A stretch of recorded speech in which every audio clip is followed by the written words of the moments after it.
Luke Bishop was over the moon. He had just received confirmation that he was about to graduate from his fashion design course at university with a first-class honors degree. Not only was this an amazing reward for all his hard work over the previous 3 years, but it also cemented the offer of employment made to him by Zhongzhou Fashions. Their offer had been provisional, subject to him getting this class of degree. He could now start on his chosen career path with confidence, having obtained a starting position with a major fashion house. Zhongzhou, or 3ZS Fashion as they were known in the trade, were a relatively new house, but one that was rapidly gaining a reputation for excellence with both trade and retail sectors.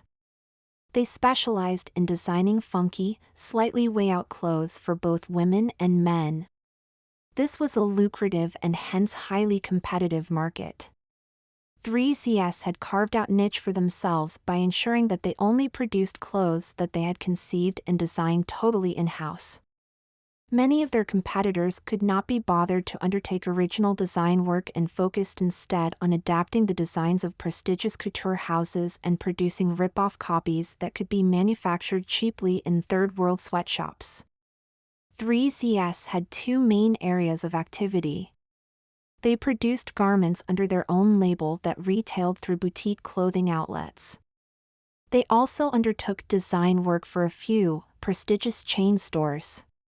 They were very selective as to whom they entered into partnership deals.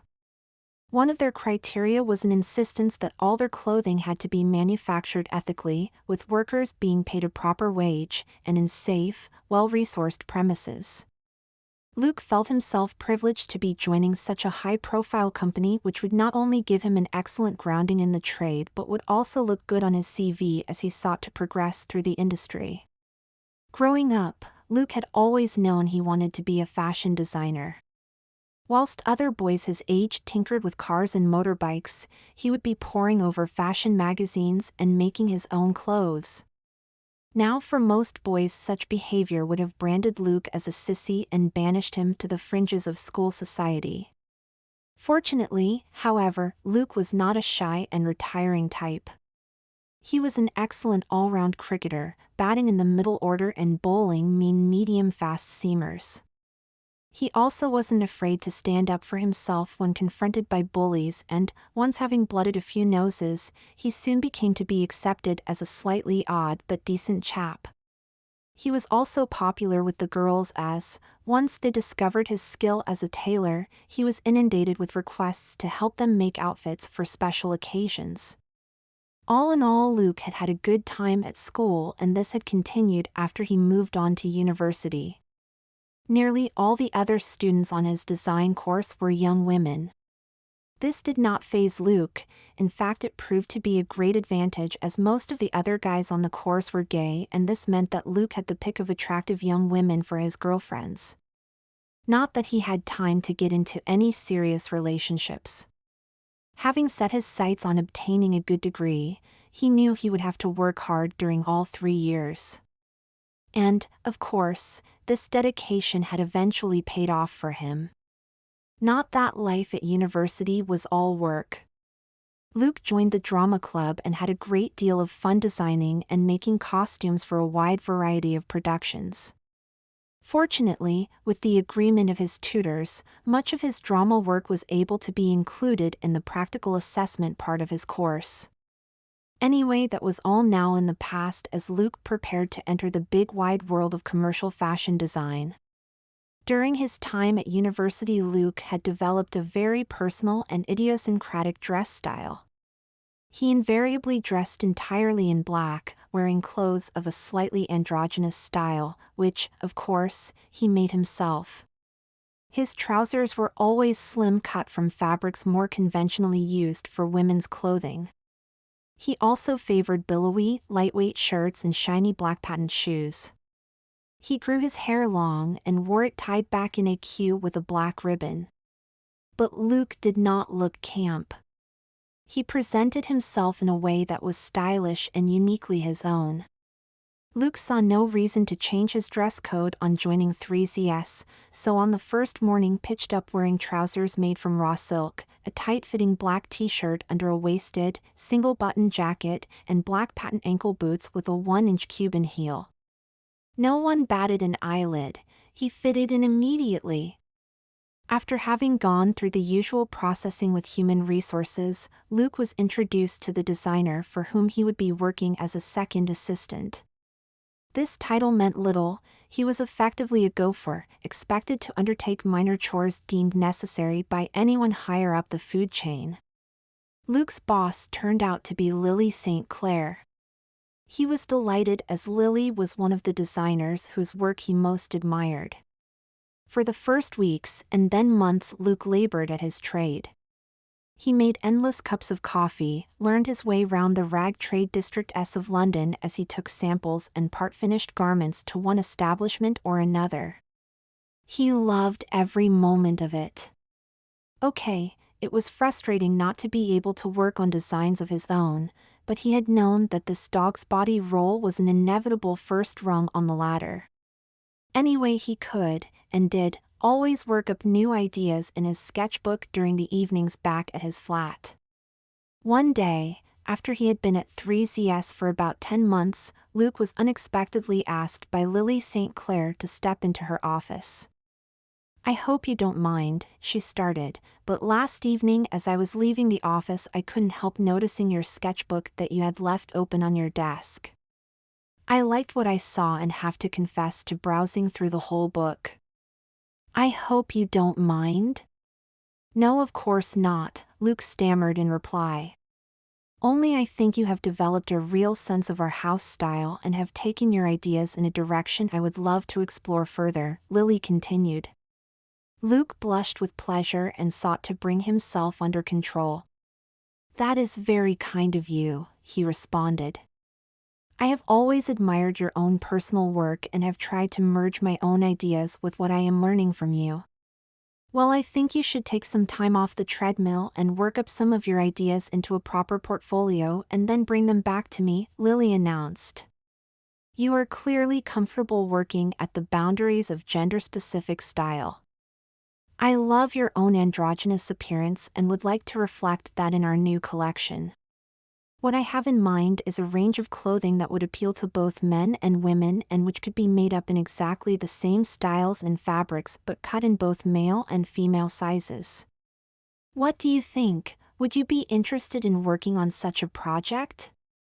Would he? It was an amazing opportunity and Luke wasted no time in gabbling out his delight and acceptance of Lily's offer. "Well, get stuck in and come back to me in 2 weeks with your initial proposals," Lily instructed. "Thank you so much," Luke replied, backing out of the office, so eager was he to get started. "I promise I won't let you down." He hurried back to his desk and sat down, drawing deep breaths as he tried to calm himself and take in the enormity of the offer that had just been made to him. Here he was, a relatively new boy at 3ZS, being given the chance to make a serious contribution towards the next new collection. The next 2 weeks sped by and Luke did not get much sleep as he pored over his drawing board and hammered away at his sewing machine in the evenings. At the end of the 2 weeks he had a portfolio of drawings, together with a few sample garments, to show to Lily. Their meeting went well. Lily was very admiring of Luke's approach. "I like the way you have expanded your color palette beyond black," she must, "but your decision to keep colors muted and to a limited range works well. Purple is going to be the in color next season and your designs will look fabulous in that palette range. I also like your choice of fabrics. Raw silk is a favorite of mine, and the way you have combined it with voile and velvet works extremely well. Now," she continued, "my brief to you was to design a range of clothing that could be worn by both men and women. I see you have included skirts and dresses in your portfolio. How do you think such garments will appeal when on display in the men's departments of our stores?" "I think the time is right to push the boundaries," Luke answered cautiously. Obviously, in the first instance it would only be the more outre men who might consider wearing a skirt. But one has to start somewhere, and I think it would be a gamble worth taking to make up a small supply of skirts for men. I agree, said Lily. Luke breathed a sigh of relief. He had been very nervous in including such designs in his proposal, but it had seemed a natural progression to his design philosophy. Would you wear a skirt or dress yourself? Was Lucy's next, unexpected, question. Luke blushed. To be honest, I'm not sure, he confessed. I know many of my clothes are quite effeminate, but I have never considered myself a crossdresser, and whilst my skirt designs flowed logically from my original concept, I haven't really thought through the consequences on a personal level. Well, only one way to find out, Lily responded crisply. Run yourself up a skirt combo over the weekend and wear it into work on Monday. Well, when your boss says jump, you tend to do so, and hence Luke's weekend was spent cutting and sewing himself a skirt. He had decided on a skirt in preference to a dress, as he thought this would provide more scope for accessorizing with masculine accoutrements and hence enhancing the androgynous look he was seeking to achieve. On the Monday morning, Lily was sitting in her office when there was a knock on the door. It was Luke. He walked in and stood in front of her whilst she examined his new style. He was wearing a dark purple, raw silk, mid-thigh skirt, coupled with a man's shirt in a lilac voile material and a silk tie that matched his skirt. Over this he wore a knee-length, black leather jacket, again in a masculine cut. His long, slender legs were clad in sheer, black nylon hose, and on his feet were knee-length, black patent leather boots which had a 3-inch block heel, and buckled up the sides with 4 shiny silver clasps. His hair was pulled back in a tight ponytail tied low on the nape of his neck, and a plain black leather satchel hung from his shoulder. He no longer had trouser pockets into which to stuff his belongings and, like women, found a bag an essential accessory. Lily liked what she saw. As she walked round him, she inquired, "Have you shaved your legs?" Luke nodded his agreement. "I didn't think to initially," he confessed, "but once I had the tights on it became obvious that leg hair was not an option." "Quite right," Lily agreed, "hairy legs just don't work with sheer hose." Having made an initial assessment of Luke's new appearance, the two of them got down to a serious professional discussion of the pros and cons of each individual item in his ensemble. Luke found Lily's comments extremely helpful, and he made copious notes as to subtle changes that he would need to consider. Overall, though, Lily expressed herself highly impressed with Luke's work. "I think we will run with this," she announced. "As of now, consider yourself promoted to assistant designer. HR will sort out the paperwork and your new salary in due course, but I want to press on with this whilst our ideas are flowing." Luke was only too happy to go along with what she suggested. The whole effort of Lily's design team was now turned to working on Luke's ideas. He received no snide comments about the fact he was wearing a skirt and hose, and several members of the team, men as well as women, told him privately that they admired his courage and liked the new style. Weeks of detailed work followed as Luke's concepts were developed into a comprehensive range of clothing cut and style to be worn by both men and women. The final range included slim-cut trousers, palazzo pants, capris, and shorts in a range of muted colors and in several different fabrics. Silk featured highly, but linen and stretch man-made fibers were also used. Tops include tailored shirts, loose-cut blouses, and tees in voile, silk, cotton, and linen. Jackets went from high-waisted bum freezers through single and double-breasted styles with 1, 2, or 3 buttons, to longer knee-length or mid-calf, again in leather, wool, linen, or voile. A range of hose for men was also developed in both sheer and opaque styles, and footwear ranged from brogues and flatties to spike-heeled pumps and boots. Naturally, the collection also contained dresses and skirts, both casual and formal, and included some stunning floor-length numbers. Lucy was delighted with the new offering and Luke was exhausted. Although the collection appeared to offer a wide range of styles and cuts, in essence all the clothes were variations of 3 or 4 basic concepts. Individual garments were cut longer or shorter, made in softer or more structured fabrics, but all from the same basic underlying design that emphasized the androgynous nature of the collection. Weeks of hard work followed as sample garments were made up, critically examined, and improvements and alterations discussed. At times Luke despaired of ever obtaining sign-off from Lucy. He realized, however, that this process of constant refinement was an essential part of the design process. Eventually Lucy declared herself satisfied. Now is the time to put your work on display for the trade, she announced. The date for 3Z's new season fashion show was a few weeks hence and Luke was charged with ensuring that all the basic elements of the collection were ready and available in a variety of materials and in several different sizes. If we want to launch a range of clothing that will appeal at one and the same time to everyday men and women, there is no point our showing the designs on willowy models of either sex who tend to look somewhat androgynous anyway, she explained. Of course we will need some top models, but I also would like to feature less well-known people who look more like the folk we hope will buy our clothes. She set one of her assistants to finding and booking models, whilst Luke oversaw the making of the clothes. Luke was kept so busy until the evening before the show, that he had no time to participate in the rehearsals and the selection of which models would be used in the show to display the various garments. On the morning of the show Luke awoke with a mixed sense of excitement and terror.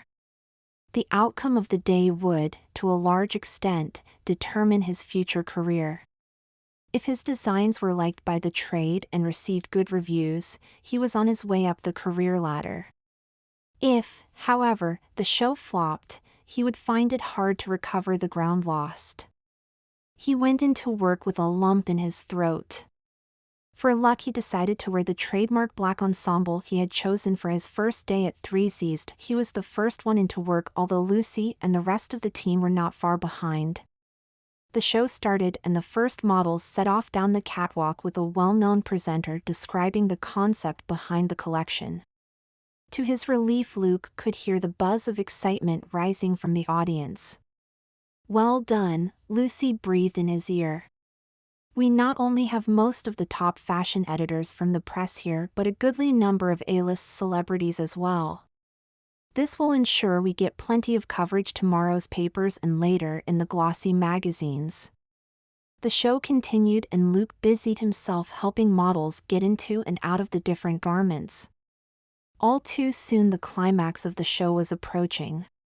This was to be a walk-down featuring Luke's evening wear, cocktail dresses, full-length gowns, tailored trousers, tuxedos, all were to be featured. Lucy took Luke aside. "There hasn't been time to discuss it before," she announced, "but it is traditional for the designer of each new collection to appear at the end of the final walk-down. Now, as the lead designer, it is technically my collection. But everyone knows it is principally your work, so I want you to join me on the catwalk. Go and get ready. I have asked Muriel, her senior PA, to put an outfit out for you." Luke took a deep breath. He wasn't prepared for this, but if Lucy said so, it had to happen. He hurried away to get changed. "I hope Muriel has put out the purple velvet trouser suit with the slim cut, ankle-length legs which, for men, are worn with black nylon hose and flat, patent pumps," he mused.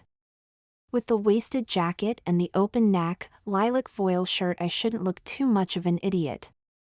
Well, fortunately, this outfit was one of those Muriel had laid out in the changing area, but, as it transpired, it was Lucy who got to wear it as she walked down the runway acknowledging the cheers of the crowd.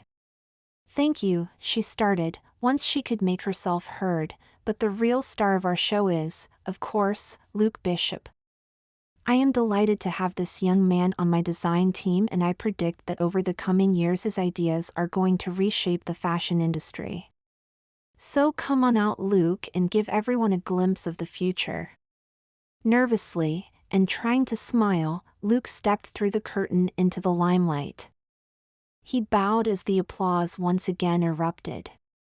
He bowed, although he might well have curtsied as he was dressed in the most gorgeous patterned voile evening gown.